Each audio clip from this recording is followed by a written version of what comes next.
Nëse I kisha ditë këto sende prej fillimit, edhe I kisha përmbajt 100% strikt, atëherë suksesi kishte më ardhur shumë më shpejt se sa që kam më. Kjo është arsyeja pse 95% e tregtarëve dështojnë. E faktori kryesor I suksesit është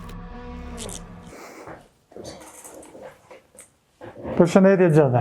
Sot kemi mi diskutu 6 vërteta të FOREX-it që unë e kisha dashur mi ditë në fillim të karrierës. Nëse unë këto vërteta I kisha ditë prej fillimit, atëherë suksesin që unë e kam sot e kisha mërri shumë më herët. E pse me qenë suksesi yt një rrugë shumë më gjatë, ku mundesh me arrit shumë më shpejt, tu ngu dikant që veç I ka kalu ato rrugë. E tash, para se me shku të numër 1, siguroni që një të majtë shënime në laptop, ose diku me në blog, ku pa shënime mos ju ikë video. Numër 1, udhëzimi I duhur. Përzgjedhja e mentorit ose mësuesit tënd është roli kyç se qysh jam ja nis prej startit me shprehit mira. Se po ja nisë prej startit me disa shprehit këqija, atëherë kam ju kushtu shumë më tepër se sa që duhet. Për shembull, qysh janë disa kritere me përzgjedh një lloj mentori ose mësuesit juaj. Mentori juaj duhet me I pas mas pakti 5 vite eksperiencë. Nuk mundet dikush që I ka për shembull 18 vjet me mësuti prej tij, jo për diçka. Pa I mas parë eksperiencë jetësore nuk ka lemo, domethënë 18-20 vjet më kon mësuesi juaj. Dhe me pas qartë. Duhet më kon shumë transparent. Mentori juaj duhet më kon transparent në edhe një farforme me jau dëshmu juve që fitimet edhe është profitabil prej kësaj industrie. Se shumë lehtë edhe këto mujnë më manipulu, më bo Photoshop atjera, pra gjithë e dim që shbohen këto, po të paktën duhet më kon transparent që thjesht ai njeri e njeh këtë profesion edhe e din. Tjetër, duhet me mësu për një mentor I cili është I suksesshëm. Shkurt e shqip që ka bo pare prej kësaj pune. Pra nuk mundi me mësuja për një njeri I cili nuk ka sukses në këtë punë hala. Pse kjo është një ndër indikatorët më të mira që mundesh me pa. Pse se ki sukses në këtë punë, po mundesh me mësu dikant tjetër. Nuk do me thonë veç me pas një herë një fitim, po më konë konsistent, më konë njeri suksesshëm, njeri stabil këtë profesion. Edhe tjetra, që është shumë më rëndësishme, është që mos me ndryshu mentorat e juj. E jo mëson një muj dhe 2 të njoni, apet mas 2 muje, 3 muje të tjetri, mas 4 muje të tjetri, 5 muje të tjetri. Pse është kjo? Se se cili mentor e ka rrugën e vetë, ndryshe. Nuk përtha mos me mësu në Forex, mësoni sot muni, po nëse ndroni vazhdimisht në stop strategji, atëherë nuk është në rregull, se nuk I mu përcaktu me disiplinë me majt mjatë deri në fund. Numër 2, tregtimi nuk është me bo pare shpejt, po mundesh me bo pare shumë. Çka do me thonë kjo? Tregtimi është një proces pak ma afatgjatë. Nuk bën ti si të në fillim me pas pretendime mi shti 200-300 euro edhe mi bo 20.000 për 12 ditë. Aja nuk ndodh, mundet nashta më ndodh me I gjast vogël, po atëherë është fat, atëherë bëhet bastore. Po nuk është tregtim. Duhet me pas parasysh që është biznes të cilin në afat gjatë pagun shumë. Pra mundet me jarë dita dhe 10.000, 20.000 euro në muj mi fitu pa pik problemi. Po mas një kohë, mas I t'i kaloni disa procese, fillimi që d'ju marrin kohë së do mos 2-3 vjet. Edhe duhet më përgatit, duhet më javë vetës kohë që këto 2-3 vjet e para m'ja përkushtu si fakultetit. Mësim. Le 2-3 vjet vetëm mësim, mos e këqyr me pa tjetër fitimin, edhe mas 2-3 vjete, unë jam I bindën që kam ju pagu nëse ju I mësoni kret adin zhë që shduhet, me rregull. Numër 3, mësoni një set të strategjive edhe mos të ndryshoni. Hajt, kallëzam një komente se cili për juve mrena 6 ditëve sa strategjit I keni ndryshu. Veç komentani edhe këshyrni a jeni të uboqit gabim ajo.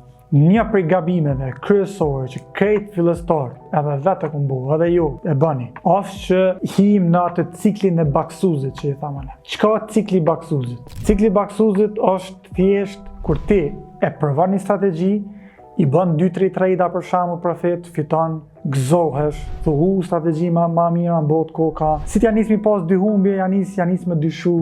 Kur t'i kapë edhe 2 humbje tjera, thë bosh në rëvaz t'u pilo krejt, pindrej krejt. Edhe që është thu, hajt për hita fën e po ndrej edhe një herë pak, se që kjo nuk e mhet si mu, e krejt që ka ki bo vetëm 10 pozita, s'ki bo ma shumë sa 10 pozita. Pra një strategjie dush mi jap hapsinën mi bo 100 trejda. Pa I bo 100 trejda, mos bini në konkluzion a javlen apo s'javlen. Edhe strategjia ma mira në botë që është, e ka një cikël ku I kap 4-5 minuta rresht.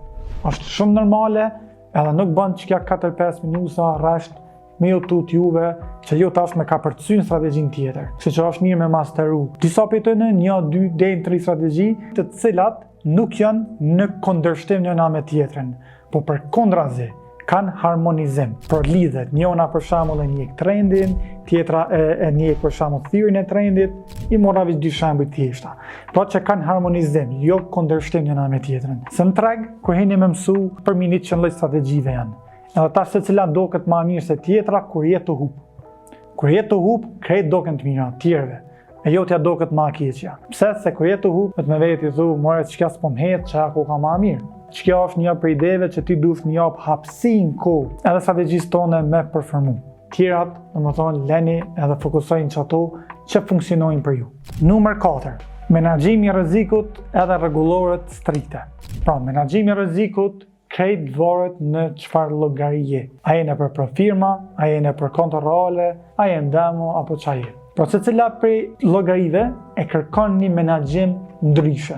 Marrim shembullin më thjesht, menaxhimi i rrezikut me kontot në brokerat normal. Në brokerat normal, këtu varet tash edhe prej balancës. Nëse është balanca në 1000 euro, në rreziku 1% është shumë pak, se i bën 10 euro trade, edhe të hub motivi ty me fitu 20 euro në për trade. Po duhet me rreziku më shumë. Unë e sugjeroj çka tash konto janë në 1000 euro, bën me rreziku edhe 5%, 10% pa problem. Po momentin që fillon me pas kapitale më të mëdha në menaxhim, atëherë duhet me shku në 2-3%. A nëse momentin e ki për shembull kapitalin 6 shifror, atëherë është mirë me shku 1%, raste të ralla me shku 2%. Po në varforme, kja varet pak edhe pi balancës, po çka duhet me pas parasysh është që stop lossat mi përdor gjithmonë, mos me përdor martingale, për shembull, sell, pas të plosë asë njënën. Kjo është një për arsyeve pse hupni. Ose tjetra hedging, her buy, her sell. Më mundu për shembull minusin me mblume on në kundërt, që është shumë gabim në nga pjesë, asa nuk buhet. Po doj me pas kujdes për çtëne. Numër 5 është psikologjia. Te psikologjia dojhi me pas një balans mes frikës edhe lakmis. Nuk bën me pas as frikë tepër, as lakmi tepër. Kur shkaktohen këto dyja? Frika tepërt shkaktohet momentin që ti i bën 5 humbje rresht, ose më shumë. Ja nis atëherë mutut me tup komplet shpresat. Lakmia tepërt është momentin që ti i bën 5 fitore radhazi. Edhe kujton që tash ti çat prek me dorë, ti vetëm plus ki me dalë. Krijohet një bindje e rreshme, edhe ti ja nis automatik e rrit edhe dorën. Se do dën me fitu më shumë, pse? Se ki fitu 5-6 herë rresht. Pra, mënyra më e mira për me balancu psikologjin janë back testet. Pra bëni gjithçysh back testet, se back testet ju japin numra edhe ju bojnë me kuptu që pas ka minusa, pas ka plusa, pas ka faza kur fiton shumë, pas ka faza kur hub shumë. Edhe kur i mbledh në fund rezultatet, atëherë ju del gjendja reale aty. Edhe e fundit, që është numër 6. Mos u dorëzohi kurrë. Edhe nëse ju doket që krejt kontën ku që keni, nashta keni ra krejt në zero, mos gabon u dorëzu, nisja edhe një herë. Vetëm mendoni sanë. Mendoj që për shembull krejt çato pozita që i ki me minus, çka nëse i kishe pas në vend sellit buy ose të kundërtën, çka nëse ishin konkret plusa. Vetëm çto ndalim mendoni pak, edhe që kjo nuk ka më lon më dorëzu çaq lehtë, se keni më thonë që këndal se foj, ku ka pak të unë, nuk ku ka viste FOREX-i. Kështu që çka mendim mu nuk më ka lon më dorëzu, as mos gaboj me dorëzu. E di që her pas here keni më pas situata më thonë që s'po më hec, jam të provu që sa kohë pilo krejt, po mos gaboni me lon. 90% i tregtarëve e lojnë FOREX-in brenda vitit të parë. Kjo është një statistikë shumë e madhe dhe mos të bëj pjesë e kësaj statistike. Mirë është me pas atë mentalitetin që nuk bën më dorëzu, ja me çu deri në fund, pse ja keni nisën, mos ja nisni. Nëse le një farë pune, nuk po foli veç për FOREX tash, por për çka do koft në jetë. Nëse ti e nis një profesion 2-3 muaj, 4 muaj, e lën del profesion tjetër, apet 6 muaj e lën, 6 muaj apet profesion tjetër e lën, kur asë një profesion nuk ki me masteru. Kështu që vetëm me në këqyra ja vlen as ja vlen me masteru këtë profesion, nëse e shet që ja vlen, mos gabo më dorëzu. Faleminderit shumë për vëmendjen, shpresoj që ju ka pëlqyer kjo video, mos harroni me ma bë follow në Instagram, shihemi në videot e radhës.